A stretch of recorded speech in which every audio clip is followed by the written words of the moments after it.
Oh hey, look, we're back to the Headmasters. I've never made it a secret that I really love the sci-fi space fantasy direction that Transformers goes in after the 1986 movie. The 1984-1985 cast of characters that were borrowed from Diaclone and Microchange are undeniably classic.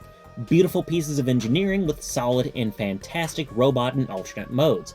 However, I do like the strange and experimental direction that we see with characters like the Headmasters, Target Masters, and Power Masters. While some of these figures are less than perfect and very emblematic of the growing pains and changes within the early years of the Transformers franchise, a lot of them are still very bold, striking, and eye-catching designs.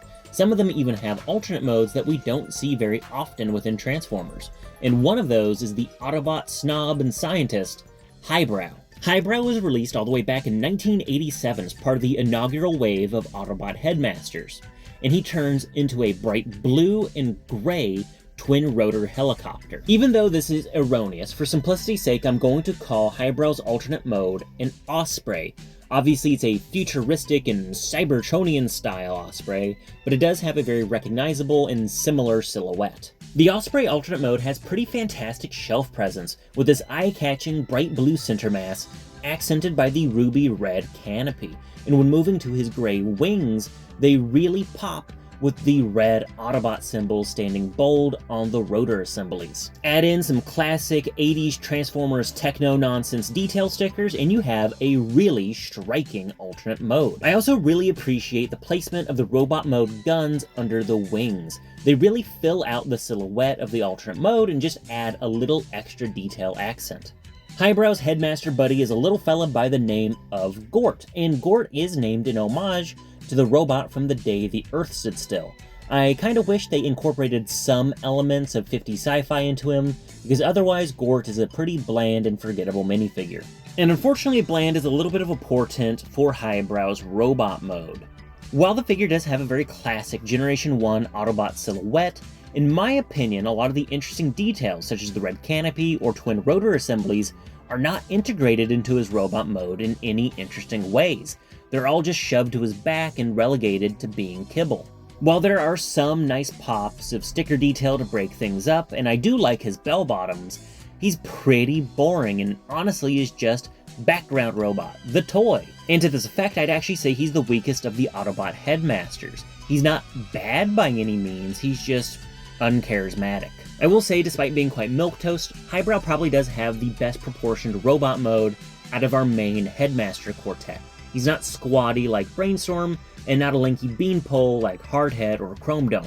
He's just pretty average. That actually wasn't meant to be a backhanded compliment, but it came out as one either way. In his original toy bio, as well as his brief appearance in the Sunbow cartoon and background role in the Marvel Comics, Highbrow can be described as very self-important, self-righteous, and self-centered. He definitely has a superiority complex as an Autobot scientist, and doesn't really like mingling with the other Autobots, and much less lesser beings such as the Nebulans. Due to his intellectual nature, Highbrow definitely views himself as a higher being, pun intended, and he views combat as well as expressions of physical intimacy as barbarism or forms of primitive communication.